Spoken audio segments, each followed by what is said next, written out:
plan, the alarm is an alarm is an alarm for many, many years because we had very little information going into these. You were dispatched by the ECC, and they basically had the information the alarm company had given them when they called, or however they received it from them. But there was not a lot of information you could give logistically. As a shift supervisor years ago, I didn't know how many officers to assign. The only way I would know to assign multiple officers was the size of the structure, not the basis of what the information was given on the alarm, because I knew I needed to cover, like a school, for example. I may have needed a whole shift and more.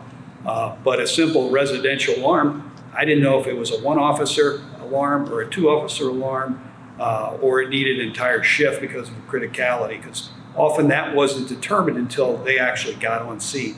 And then, once they got there, if there was too many, they'd start breaking off and doing something else. The supervisor would let them go. But why have that resource? And so it was critical for me, and I said this something that's essential that we really needed on the public safety side.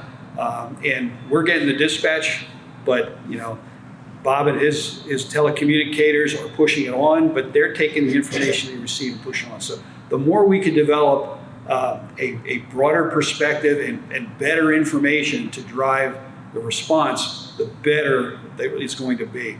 And it was just great. I enjoyed working with Larry and everybody on the committee and everybody in the industry, because I learned, I will tell you, the alarm side was a black hole for me. It was like the rabbit hole. It came in on a phone, but I had no idea what the process was like on the other side.